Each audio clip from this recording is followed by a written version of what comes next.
Hi,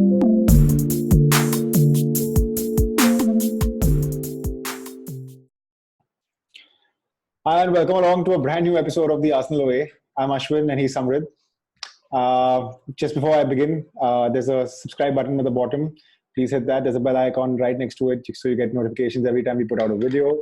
The socials, we are on Facebook. It's called the Arsenal Way. We're on Twitter, the Arsenal Way. So please like, share, and subscribe.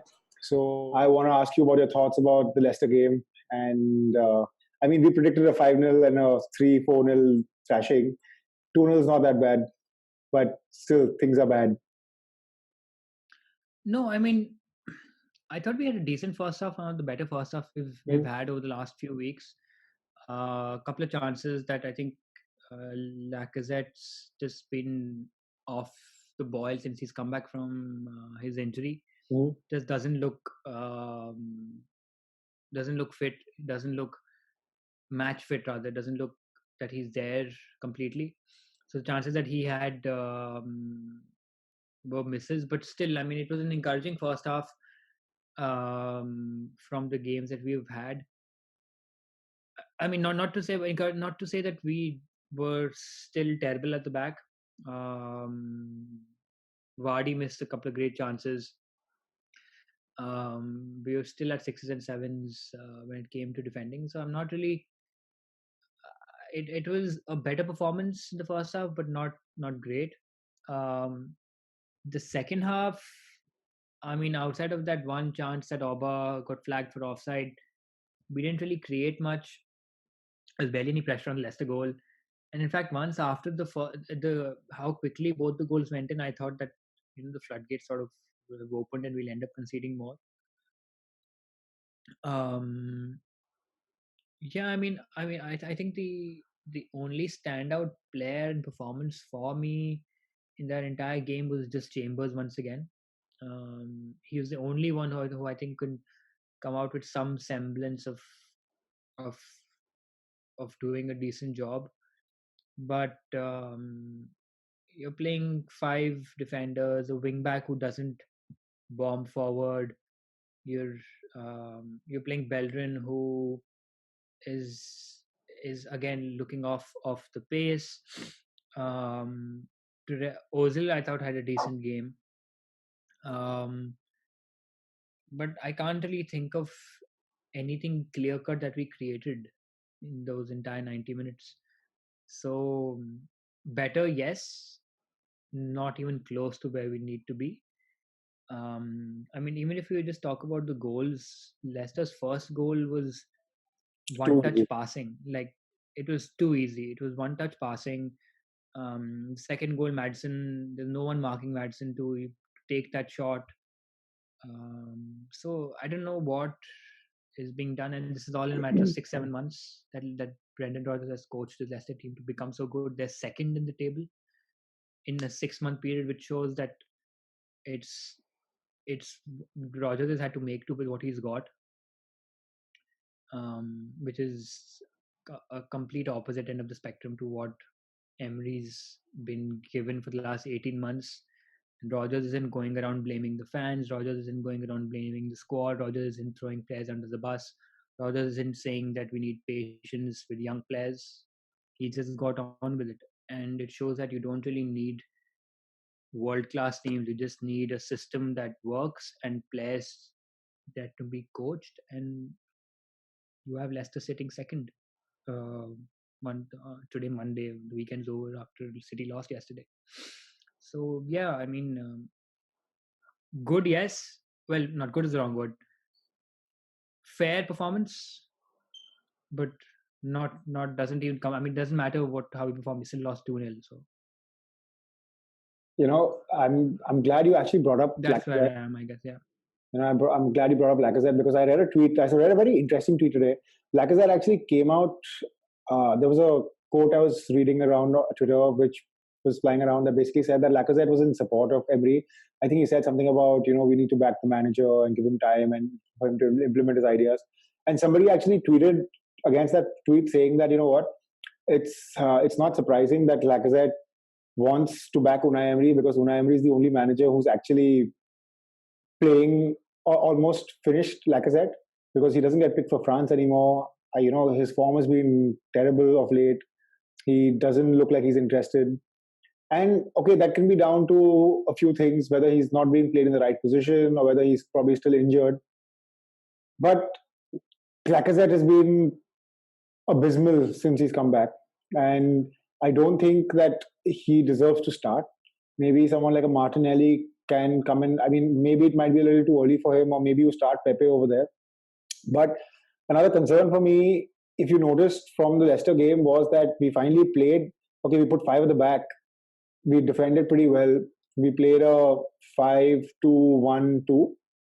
When you have two of the best number nines in the world, why is Mesut Ozil playing a false nine? Aubameyang and Lacazette were playing on the wings.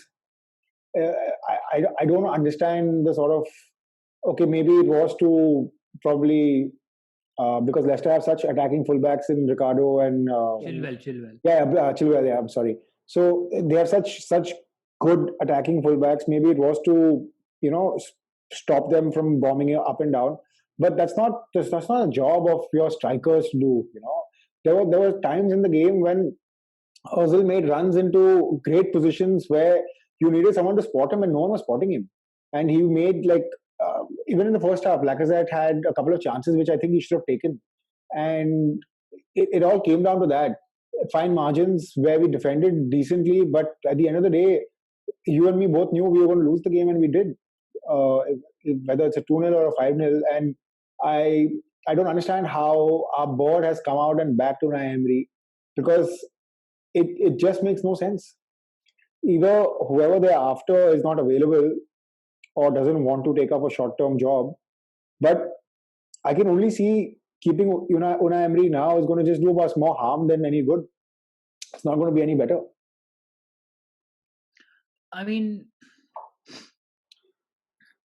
for someone, and I've said this, and this was after the article in the Athletic after Ornstein came out with that, where they dismissed concerns of the fans as noise. Mm-hmm. I thought was just very, very disrespectful. Very disrespectful.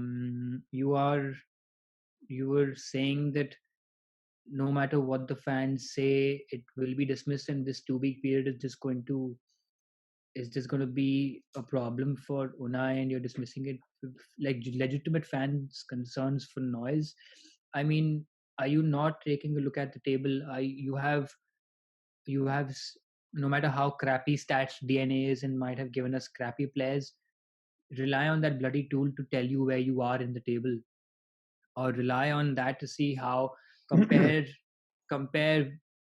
Rodgers' first whatever X number of games to Emery. Compare Wenger's last 50 to Emery's first 50. Compare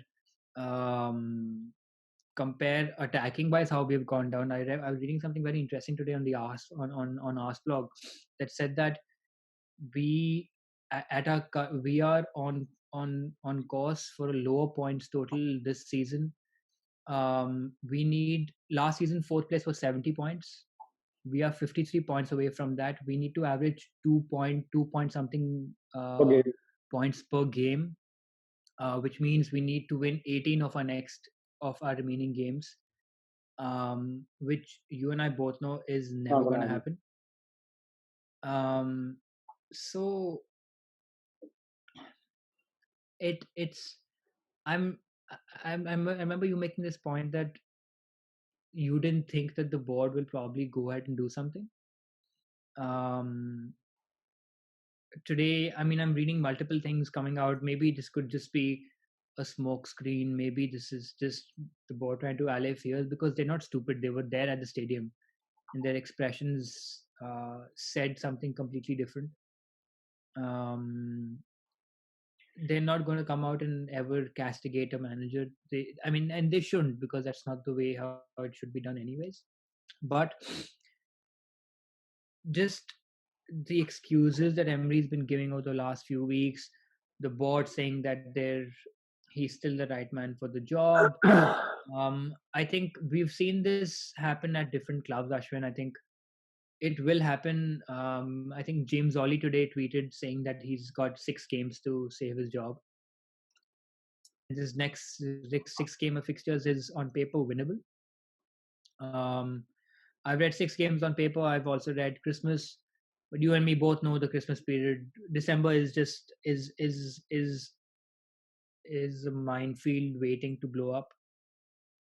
And I don't think a poor performance against Southampton in 2 weeks' time, that too at home, it's gonna be nasty, man. I mean, the fans are gonna boo and jeer, and they're entitled to. They've been put in a spot where they're being told that they're being dismissed as Noise. irrelevant, pretty much.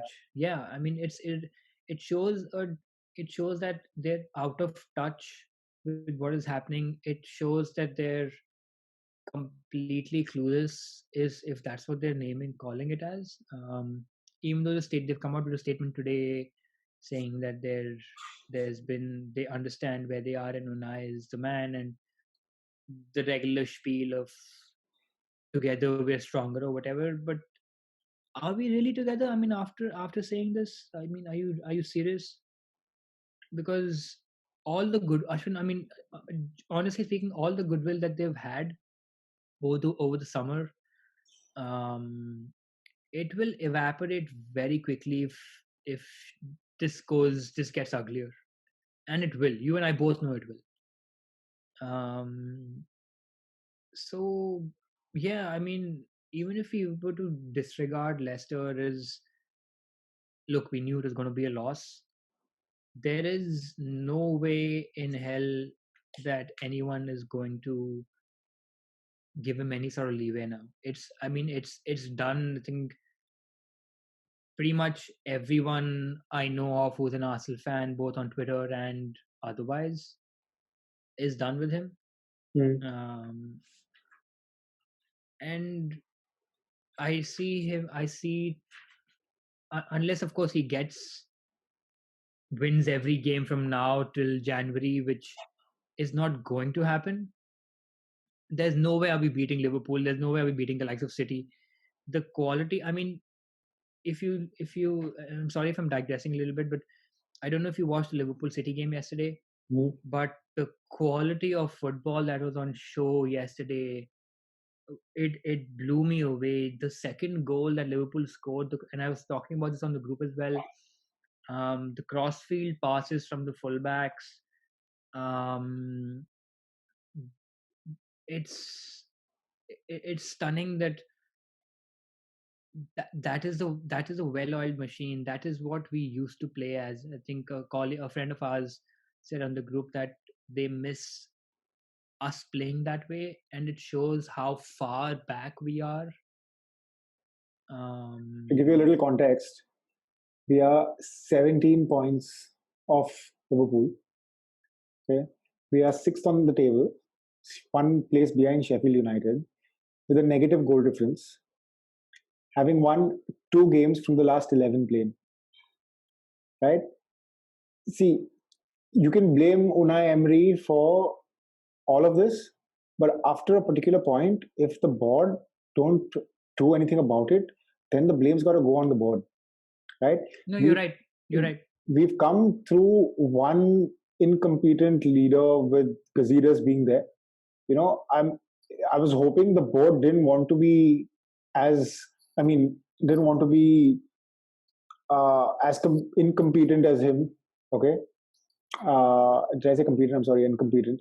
But yeah, and I thought they'd probably want to like stamp their authority to say that we're boss, and if nothing works out, we're gonna probably make change.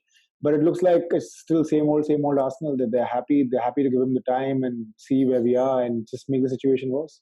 I mean, you're talking about Arsenal having to go and win get 2.37 or 2.4 points per game to get 73 points.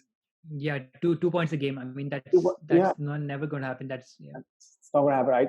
I highly doubt we're going to probably beat Southampton at home. We're probably going to draw that game as well. I mean, are the fans to blame for the team selections? No. Are the fans to blame for the tactics that you're putting? Are the fans to blame for your refusal to start your most creative player? Are the fans to blame for you playing and a really tenacious holding midfielder as a number 10. I mean, what are they talking about? Who are they trying to, you know, who are they trying to bullshit here? I don't get it. Mm. And I think the statement today that's come out, I think that's been a response to just how vociferous the feedback has been for this being the fan just being brushed off as just noise. I mean, this is the first time I've heard um, a board member say something like this. From I think last time someone was so um, what's the word? Last time someone was so dismissive of fans' concerns was Chips Keswick Mm. in the AGM meetings where he would just dismiss people's concerns. Mm. This is a board that had tremendous amount of goodwill coming into the summer, and for Yeah. what they did, selfies with fans and Raul being stopped by take photographs once Pepe signed, and like I said, it's gonna dissipate very quickly. Yeah, it's gonna turn Um, ugly. The fans are gonna probably. I mean, if the results don't go well, it's not just gonna be Unai out. It's probably gonna lead to the board, and people are gonna start. I mean, like you mentioned, the goodwill. That's all gonna go away. It's gonna all be directed to the board. Like, so Edu, Raul, Vinay better start, prepping for it, because it's gonna come, and it's gonna come because, like you mentioned, the statement to the fans today. There's another statement coming out where they're throwing arguably the best player you have under the bus by saying that he's causing trouble. Aubameyang is causing trouble by inviting guests to his box, and he's inviting AFTV guests and liking posts that he shouldn't like about Unai Emery and Xhaka. I mean, what are they trying to do? He's the guy. If without him, right now we'd probably be last.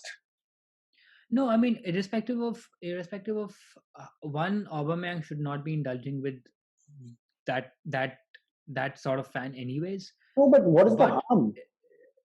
He's not doing anything wrong. no, I get it. Look, I understand why people might not like it as much because it's AFTV at the end of the day, and the people who he's liking posts haven't been the most supportive of either the previous manager, have been abusive, and I understand that. I understand that. But this is, I mean, after he was made captain and he's liking these posts, there's also something I think that very same tweet or subsequent tweet then said that um, the players, there's a split between the players as to how and why Auba is liking these tweets by these so-called fans.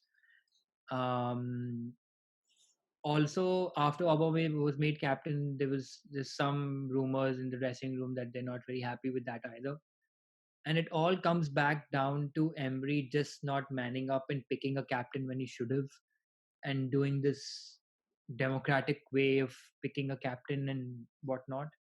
There's some theory going Um, around. Some psychologist made him do this so that it helps team building and bonding. I mean, if you need a psychologist to tell you to pick your captain, it just shows how weak you are.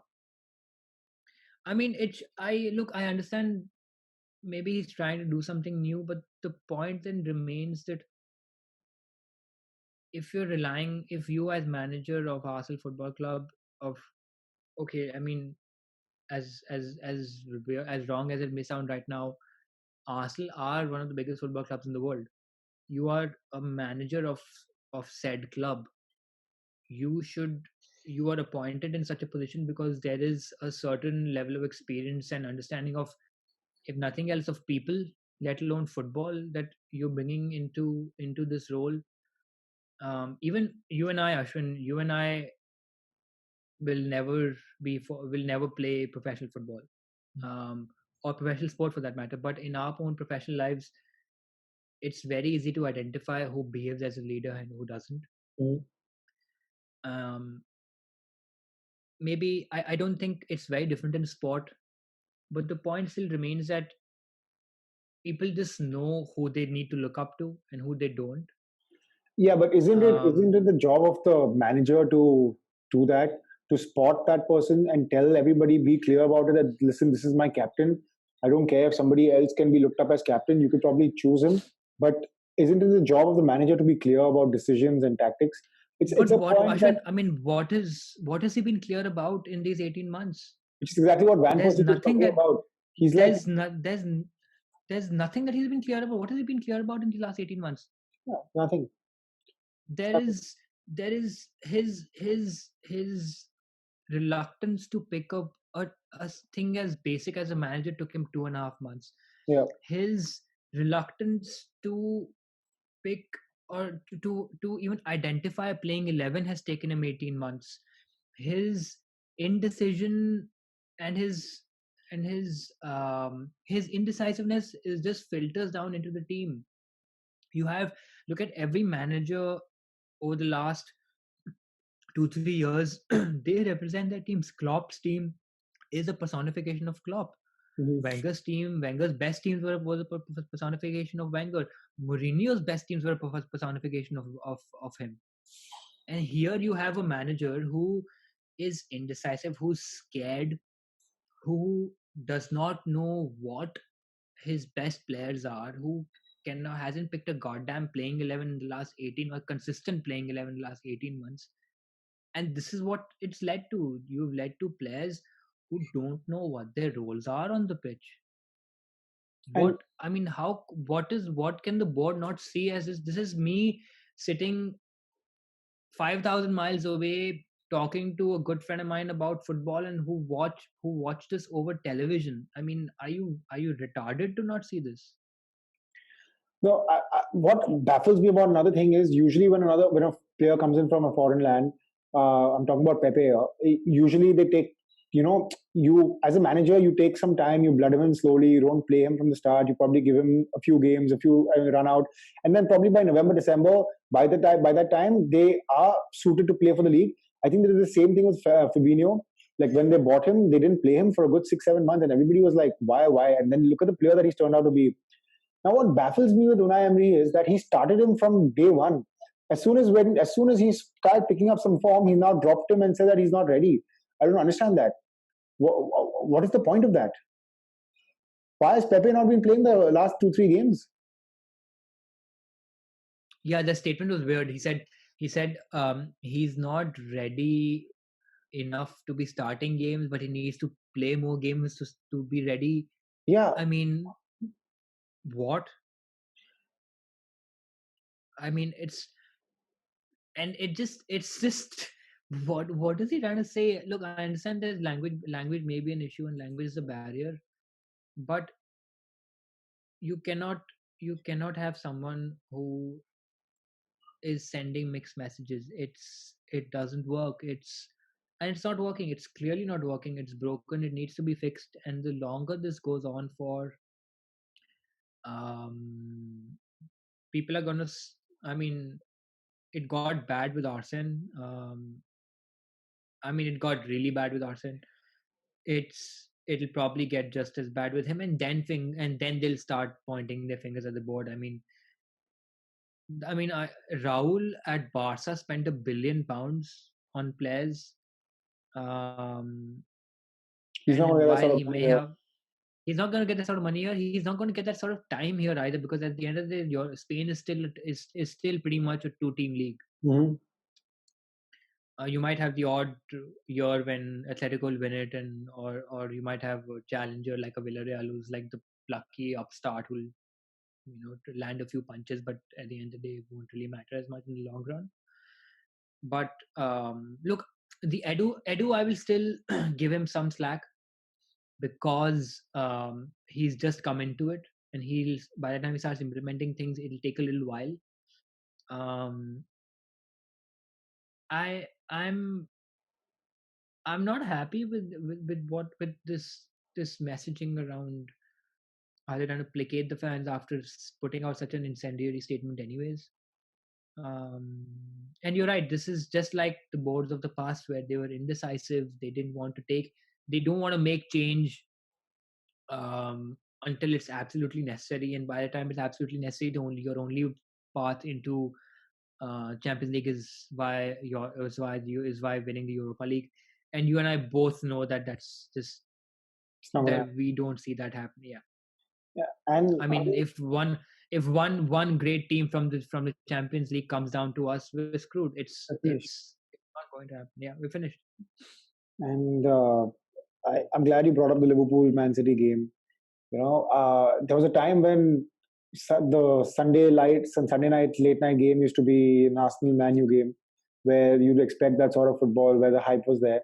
And all credit to Liverpool and Man City. Okay, they've spent money, but just look at the way they play football. Both play. Okay, they both play different sort of football. City play a more possession-based football, and Liverpool play the counter-attacking football. But they both play good, attractive, fast-flowing football.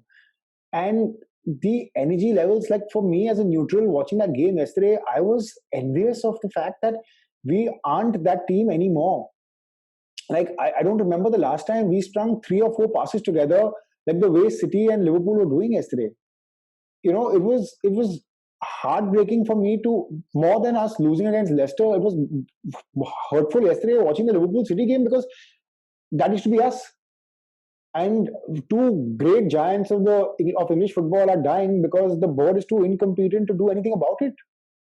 Yeah, in fact, both Liverpool's their first goals were both first 2 goals were brilliant pieces of counter-attacking play. Of course. And you'd expect that hype and energy coming. I mean, it was a great advert for the Premier League, the sort of football that they were playing, and why the best want to come and play in the Premier League. But just look at how poor we become. We're 17 points off top in November, the start of November. 17 points off the top. We're 9 points off fourth. Or is it 8 now because City are fourth? Yeah, so it's 8 points.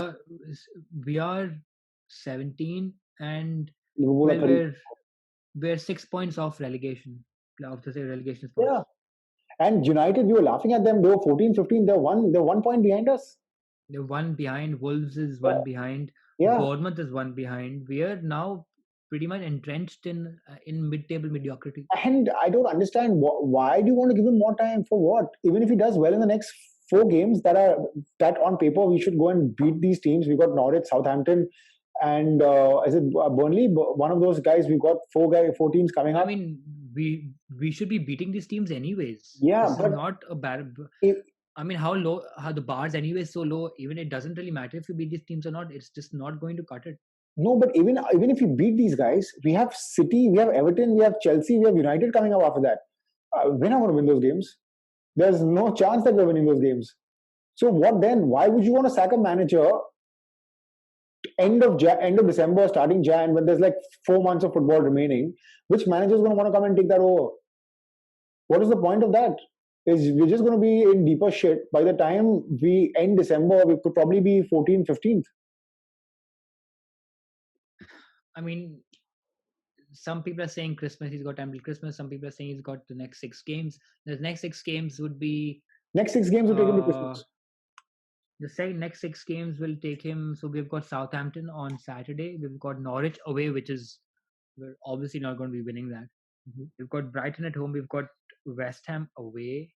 We've got City at home. And we've got Everton away. Yeah, that's 1, Christmas. 2, 3, 4, 5, 6. That's Christmas. Yeah, that's not gonna. He's gone by December, man. I mean, no ways he's sticking around. 6 games with the last 2 games being Everton and City. He's not sticking around. I mean, this was the perfect period to get rid of him right now. Get another manager, because since most of our squad doesn't go for international duty, they have almost everybody to play with.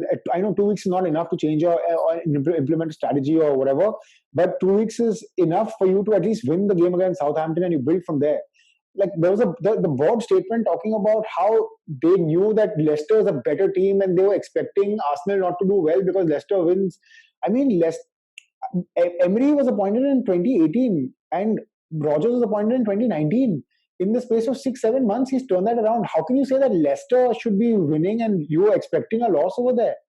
I mean, at some point now you have to turn to the board and say, listen, it's your fault that Unai Emery still got a job.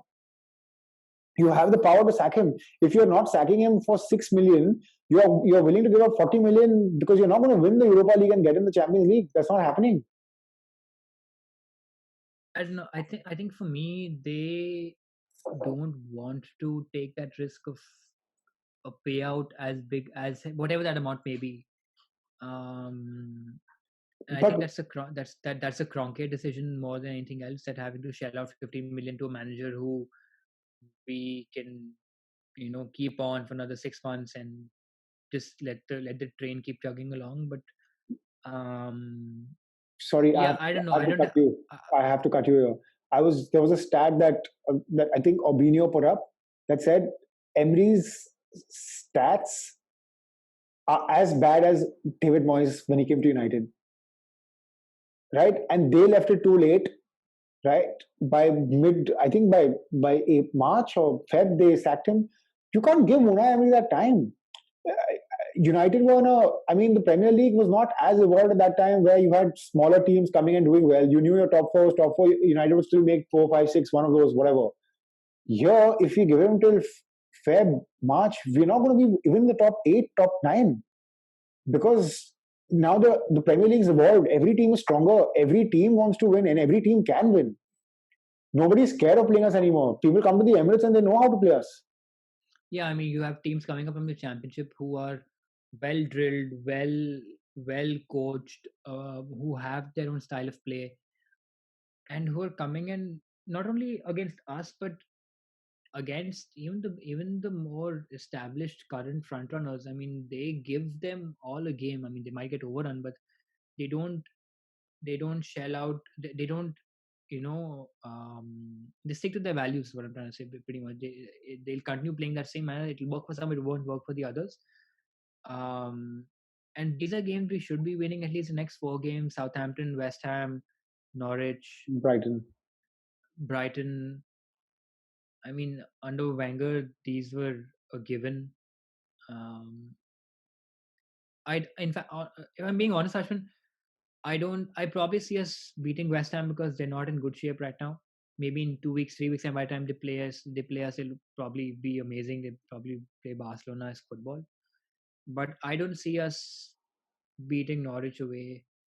I think you're right that we'll probably end up just drawing Southampton because they're also under pressure. They still have Hasenhüttl, who's still Yeah. there, and much improved. I mean, loss at the end of the day, but much improved performance for them over the weekend as well. And Southampton have been our bogey team for a while now. Um, and I don't even want to say that they've been our bogey team away from home. Every team now is pretty much our bogey team. Okay, team. Name the stat that we haven't turned around. That's become the most obscure stat about Arsenal, and we'd probably rewrite it for you. you know, so um, I'm um, I'm disappointed that the board hasn't acted. Um, yeah, I should have. I mean, I should have seen this coming, but I didn't. I was just relying on the fact that they that just the way they acted in the summer, they probably will be better. But it's like you said, people will turn on the board very quickly if things don't improve, Mm. and they're not going to improve if he hasn't done anything in 18 months. In 2 weeks time, no matter what any player might come out and say, it's not going to change anything. Yeah. um, And I'm going to say it again, so it's yeah. not going to change because he's a coward. He, I told you, his level is severe. He can't. There was another rumor going around. I don't even know if it's true. He was apparently going to sign for Real Sociedad before Gazidis came and got him to sign for us. I mean, that is his level. He's used to taking and doing decently well with the smaller teams because they're underdogs because he has no pressure. Uh, okay, fine. He won the treble with PSG, but come on. The first year you couldn't win the league. And what has he done since he's come here? I don't know how this can go on any further.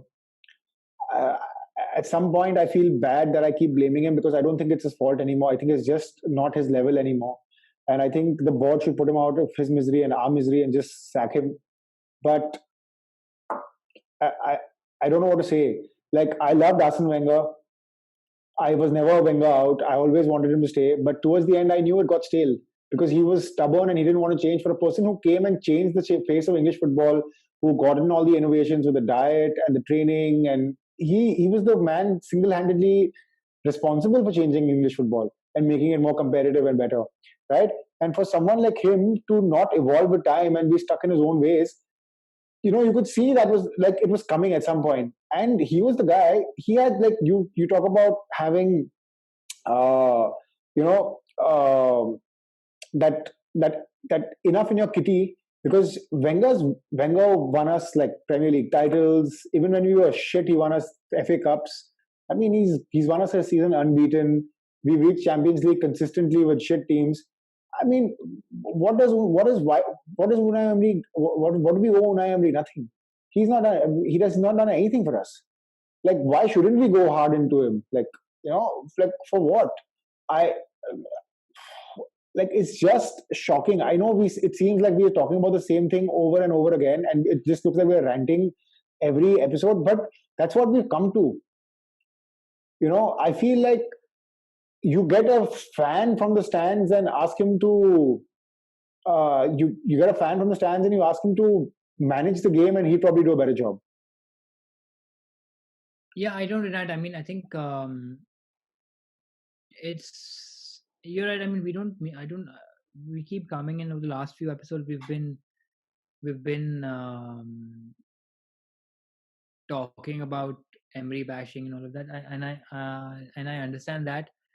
I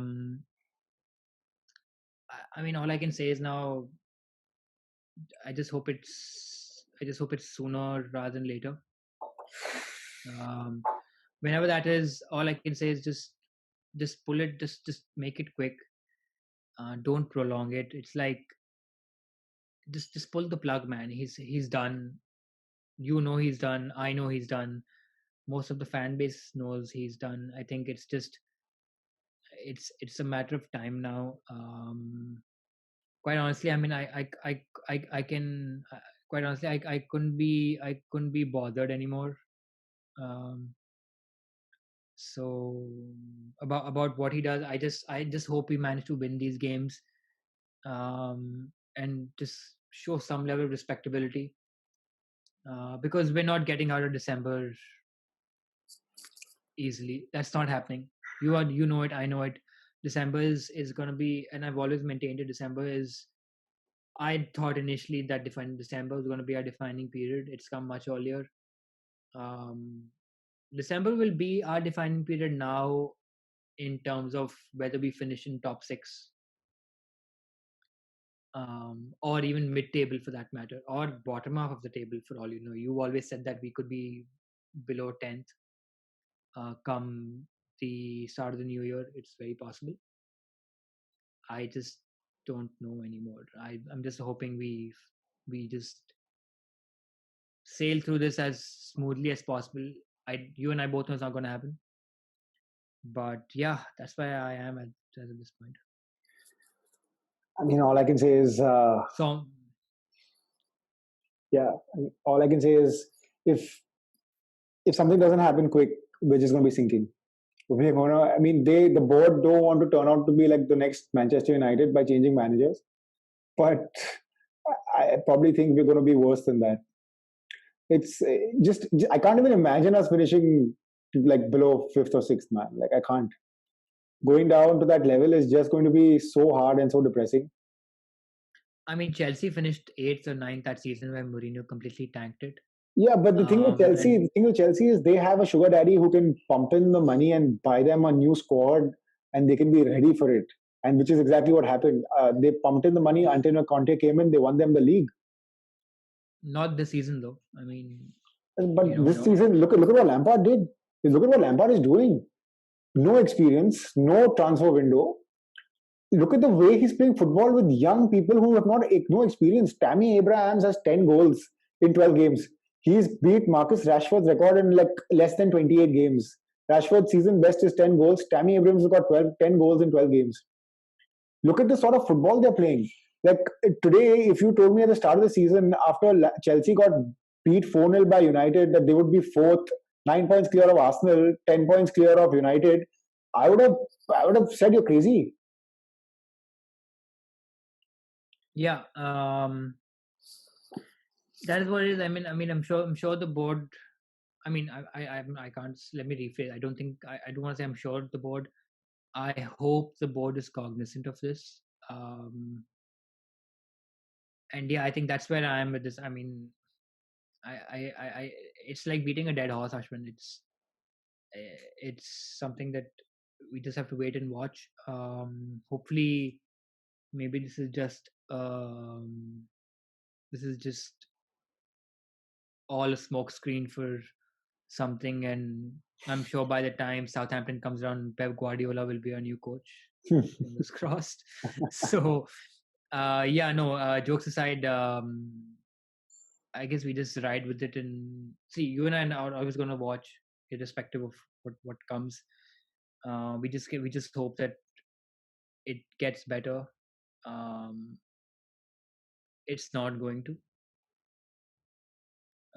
but yeah, depressing part today, man. It's just not happy times for us at this point. And knowing that we were going to lose the game, we're still depressed. Knowing well, yeah. I think what makes us so depressed is that we were expecting the board to, by Monday evening, sack him and say that Emery's been sacked, and that would probably been really happy. We would have been Oh, really he happy. would have. I don't deny. I think he would have if we had lost by another two more goals. He would have gone. No way would he have stuck it. They would not have waited. I highly doubt. Like, I've known our club and our board for too long. Whoever, I know it's the new guys and whatever, they're not going to do it. They're not going to do it. I mean, Emery is going to have time till probably December, and they're probably going to back him after that and say, you know what, let's just give him till the end of the season because they don't want to pay him off. But yeah, he's probably going to get sacked sometime Feb, March, when it's too late for us to do anything. But yeah, he's here for another 3-4 months. On that cheery note, Ashwin, thank you. This has Thank you. been cathartic. I hope it was for all you guys listening. I have We're something not, to look forward to, man. I'm going for a holiday. I'm going to the States. No football. Lucky you, man. Yeah. Lucky you. Soak up some of that San Francisco sunshine. Hopefully, you come back in a much more cheerier mood. But yeah, that's our episode for today, guys.